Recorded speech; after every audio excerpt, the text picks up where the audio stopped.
I'm so grateful to be able to introduce you to one of my favorite people on the face of the earth.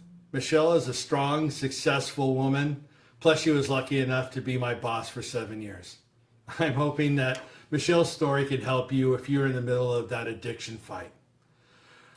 While I was working for Michelle, she got her call that her daughter had passed from an overdose. Even though it was more than 5 years ago, I remember the drive over to her home. I couldn't help but think, I've been through this and I'm still not of any help to her. I don't know how to help.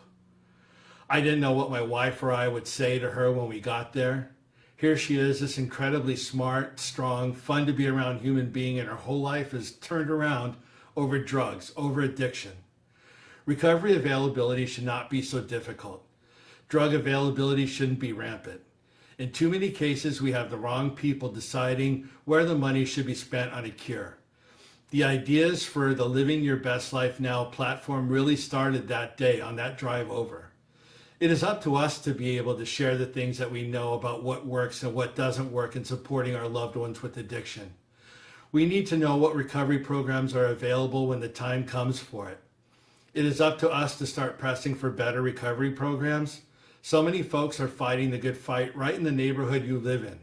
If you do not belong to a group yet, find one and join one. And if that's not making you comfortable, feel like you can go ahead and start one yourself. Thank you so much, Michelle, for being here and sharing your story with us tonight.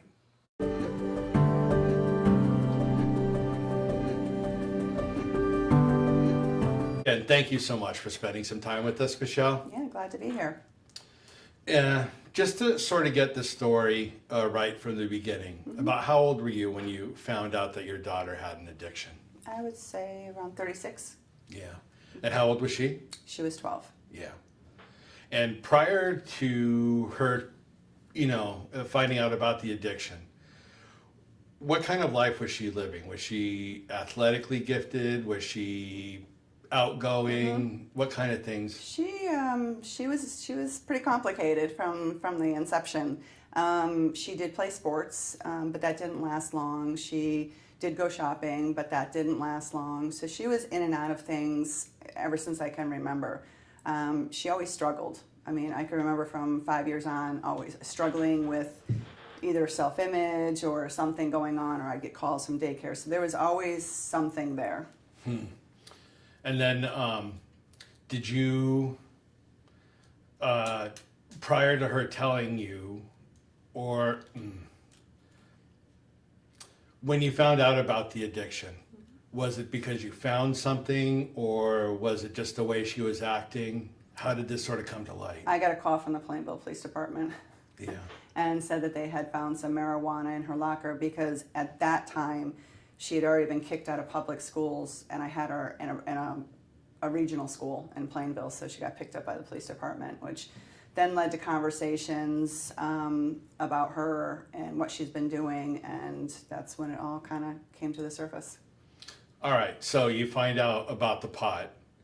But at that point, 12 years old and pot, that's not like all that crazy, right? I mean, No. I'm sure you were It was upset. manageable. But yeah, right, okay. So how far down the line then did we find out about opiate usage? 2 years. Oh, okay. Her And- addiction went very quick. Right. So you find out about the pot, and then I'm sure, I know you well enough, you're all over it, you're on top of that, right? We're gonna change the way we're doing things. Yeah, we're going to go to counseling, we're going to go to therapy, we're going to go to meetings, whatever it takes. We're going to change our friends. We're not going to do social media. You don't have any electronics. I'm taking your phone away. I'm doing this because I love you and I'll support you any which way. But she wasn't strong enough to make those decisions, and so I put things in place very quickly. Okay. So she's 12, right? So you still get a little bit of control.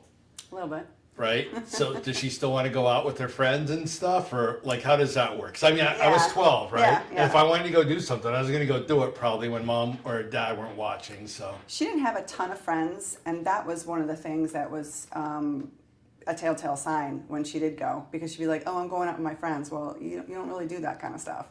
So she was going out to meet drug dealers or people that she shouldn't be with. So that it was pretty pretty apparent when she was leaving the house that it wasn't a good thing. It was never for something fun or normal.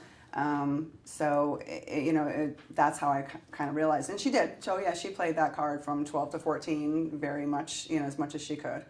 I just did the best I could to put her in therapy. I went with her and supported her how we knew how to support her at that time. All right. So prior to the opiate use, finding out about it, right? Did you feel like you were going to fix this? Did you feel like she was going to fix this? Did you feel like you were doing the things to make it right? It was just going to be a battle, or did you feel like you were losing the whole time?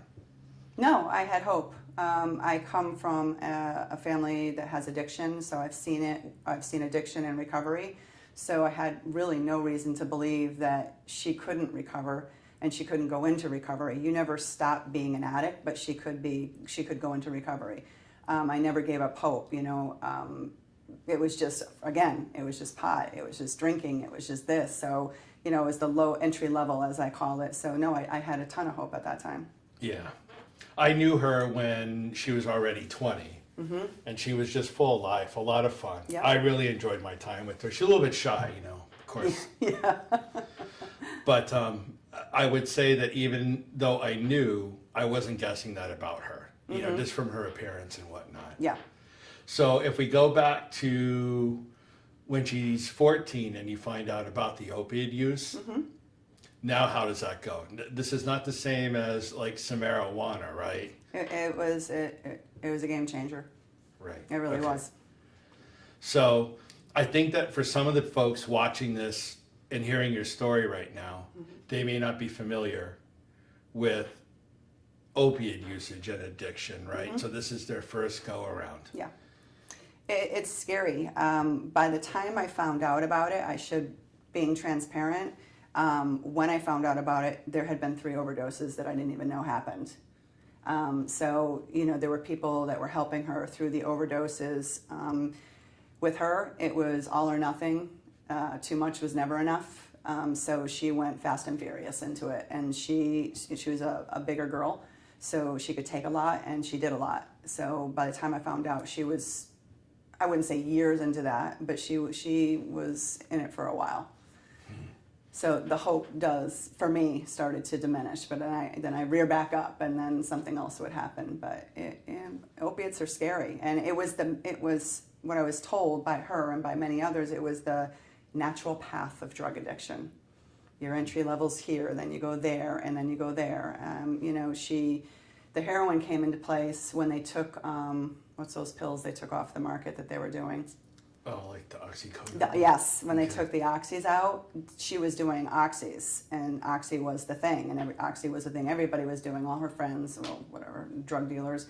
But when they did a whole wipeout and took that off the market, everybody went to heroin because it was accessible and super cheap. Those were her words to me. So, I mean, at that angle, we can sort of see where, like, it could be that a kid has a parent who's going ahead and getting on the oxycodone or those other pills because they had surgery or whatever. And so it was that caused them to go ahead and move to that kind of lifestyle or that kind of addiction. It doesn't necessarily mean that you have to be a kid. There's other ways to get it without it being heroin. Yep, I agree, 100%. So from 14 to 18, did she live with you most of the time, or? Yeah, she did. Yeah. Yeah. Not by my choice, but by the law's choice. Sure. Yeah.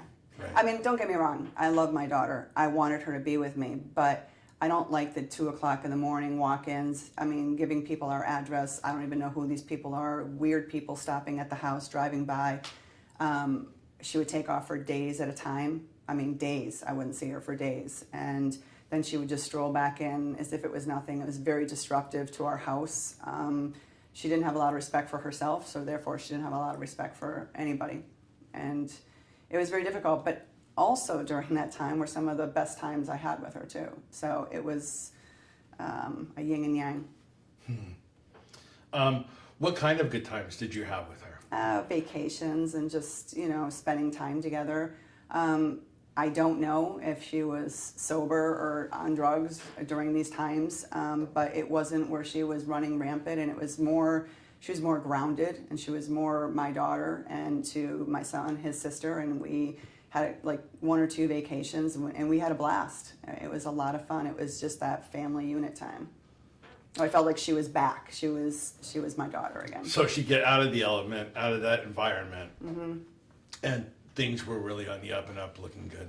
Yeah, I still think she was doing something, but maybe not to the degree that makes her leave my house for 3 days. Because that's really where I wanted to go next, was the trust, right? So folks that are just dealing with this now, the whole tornado, the whole whirlwind, the whole fight with the trust issue is probably bigger than the rest of it, right? I mean, Yeah.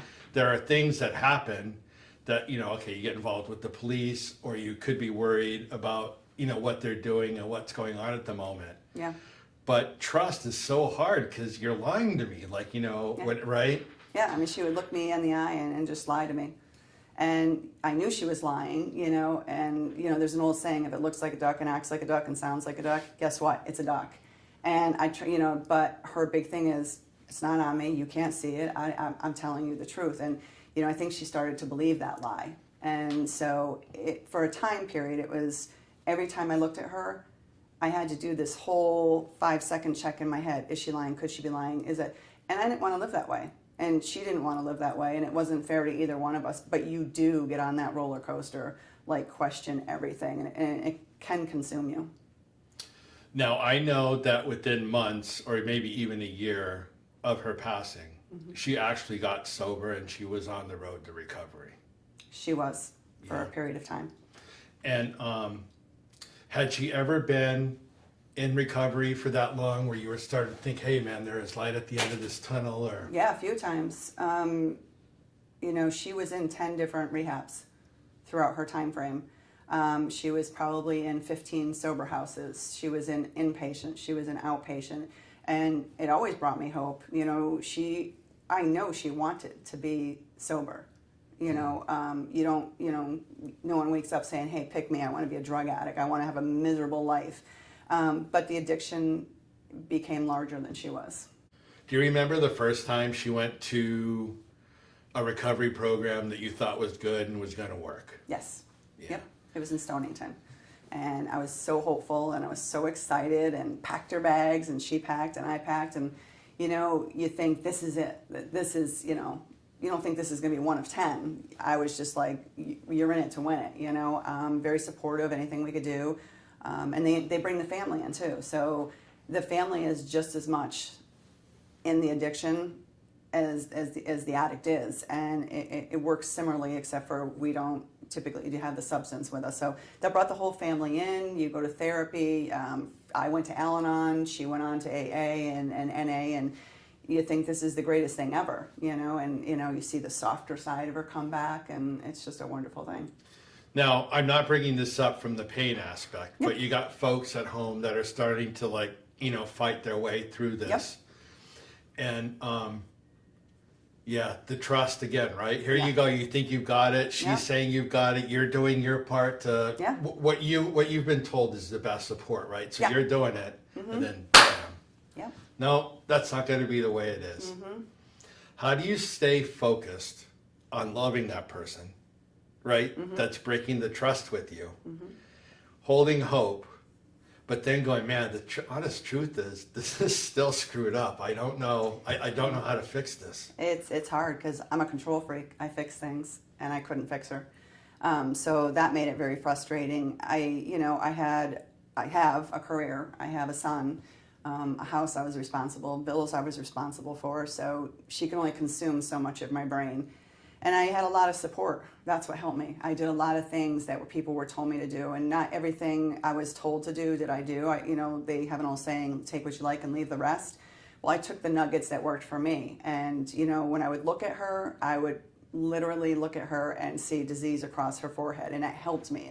As small as that is, it helped me because I could see the disease that was there, and I didn't want to throw her out of the window like I did most days. Probably should cut that. But anyway, but it helped to see the disease and know that there was a disease. And if it was cancer that was across her forehead or leukemia or any other thing across her head, I would be more apathetic. But because it wasn't, there were days I had no empathy for her. I gotta say, I think, you hear about so many family members who just say, I'm done, I don't want to be lied to anymore, and they're angry, right? Yeah. I don't really think it's at the person suffering with the addiction. I think it's life. I think it's expectations that are set Yep. that just aren't being met, right? And Yeah. so tough. So the way that you can bring some joy to it, it's not my loved one, right? Right. It is the disease. Yeah. And sometimes in those moments, that might be the way that we should focus on it, is just that there is this disruption Yeah. with my loved one. And, how do we help? Where Right. can we go, right? Yeah, absolutely. For other diseases, you get a team of doctors and they tell you this is what you have to do, and everybody complies. This is a little bit different. The patient has to be willing. But yeah, I mean, they need support. We need support. It's a day at a time. All right, just to skip a little bit ahead, before that last go around with the recovery, the ones in between, 2 through 9, so to speak, right? Yep. Had you given up hope at times? Did you know that sometimes she was going into these programs and you go, well, this is not going to work. This doesn't even seem like something that she would be a part of. Or were you hopeful that it was just a different tact, a different way to go at it? I think I had hope walking into every single one, because that's something you never want to lose sight of, is hope. Because for me as a person, if I lost hope, then anger was going to come in and all those negative things were going to come in. But being transparent, yeah, there were some rehabs and some recovery places she went into that I was just like, oh my God. You walk in there and, she had one place where everything she owned and brought was stolen within 3 hours. And that was okay. They didn't have a problem with that. She's been to other places that were, more comfortable and more cushy and had the yoga and the meditation. She went to sober houses that I wouldn't walk in them. They were that disgusting. And then she's been to sober houses in Portland, Maine, that we found that were absolutely beautiful and welcoming and had rules, but everybody was there and everybody wanted to be there. So I think I experienced a little bit of everything. I'm going to go off topic just for a little bit because we'll circle back to it. Yep. But I have had this feeling. I've done so many interviews recently with people coming from different recovery programs and trying different things, that a lot of the times when it's not the person fighting the addiction saying, I need out, I need to get back, I got to be sober, I got to live that life, right? Mm-hmm. They're the ones with some hope and promise that we can get there. And then we get some that are court appointed, right? You have to You're go. forward, right? It's so difficult to think that a mix and a match of those folks doing the same recovery program are going to work, right? Because you mentioned that she got the stuff stolen from her. Yeah. Well, the person who stole the stuff, unless it was an employee of the recovery program, is not on board about making better life decisions and doing Absolutely better not. things, Right. They're right? there because someone told them they have to be there. So I'm not saying that every therapy is going to work for every single person. We've got to learn to find out what therapies might be better. Right. It's not one size fits all. Right. But we definitely have to take a look at how the money's being spent on some of these recovery programs to make sure that at least you're giving those that are saying, I'm kneeling down, I'm begging you, help me through this. Right. And I don't think we're always doing a great job of that, or a lot of the programs that are available are not doing a good job of that. No, they're not. And I can tell you some very disappointing stories about rehabs. You're supposed to have the men and the women separated. One of the big things when they walk in there is that, sometimes for women that have come that far and done what she's done, there's kind of an addiction to men as well, right? And so how are you supposed to focus on yourself? And inevitably, almost every rehab she went to, she was able to con her way into hanging out with the guys. And she got kicked out of 2 rehabs for having relations with a guy. So, I mean, there's just, there's got to be, you can't just put up a sign and say a rehabilitation and then not do the job behind it. 28 days for somebody who can't get their brain straight for 36 days or 45 days. What is 28 days doing? I do believe that they do have to spend the money to make these facilities what they need to be. I mean, some facilities you call them up and if you have opiates, you can't go. Oh, you're not drunk, you can't walk in. Oh, we don't do this or we don't do that. And it's just, it's not right. Because if you have, like you said, if you have an addict that's at that point where it's not an intervention, they're on their knees saying, I need some help and I need it now, there's got to be a place that works for them. There's got to be choices, but choices that work on the inside. I agree with that so much. I think that, there are some places that can work for a lot of people. I really do. But how you get channeled and funneled to that for that loved one seems more like winning the lottery than it is some kind of educated, smart way that's open for everybody. We would spend hours on the phone when she would get to the point where she wanted to go. We would literally have 3 phones going at the same time, calling rehab after rehab, because at that point she had the opiates in her, so that knocks out some. There's no beds available, or the first question was, how much money do you have in the bank? What kind of insurance do you have? Those were the first 2 questions. Not congratulations, you want to get better. It was a money grab for some, and others that weren't the money grab didn't have any beds available because obviously there was a laundry list, waiting to get in. It's just a frustrating place to be. There's got to be a better way. Well, for sure, the person's taking the first big step, right? We're getting them in that moment where they can take all the good in life, right? Yeah. And now they've got to worry about whether they have the right insurance or whether they've done the right thing to be initiated. Is there a bed available? Right. And not only can you not just do that by clicking on something or calling one phone number, you've got to do this to multiple places. Yeah. Well, how long does that good feeling last? Like that, or at least that feeling of wanting redemption, right? Of doing the right thing. How is that supposed to last for hours or a day? Until, no. She lasted about 3 hours through the phone and walked out. You. There are services out there that say, we almost like a broker shop. You know what I mean? Like we're going to broker this out, and that was a joke too. They're not authentic. They're not for the cause. They're for, I don't even know what they did. They didn't do anything. We even called them out of desperation. But yeah, so you spend too much time and you get that rejection going, or how much money do you have in the bank, or what do you have for insurance, or what do you have, and you watch the addict go from I really want help to I'll forget this very quickly, because it's only a window usually with an addict that they come to terms with it, and it could be multiple times. As in my daughter's case, there was multiple times she came to that conclusion, like, I need a better life, I want a better life, I can't do it on my own, I need help. But it doesn't last long. I'm glad you brought that up, because I think it's a big deal. If I could go back, with my relationship with my mom, right? No matter how many times she fell off or whatever, there were times where I didn't forgive.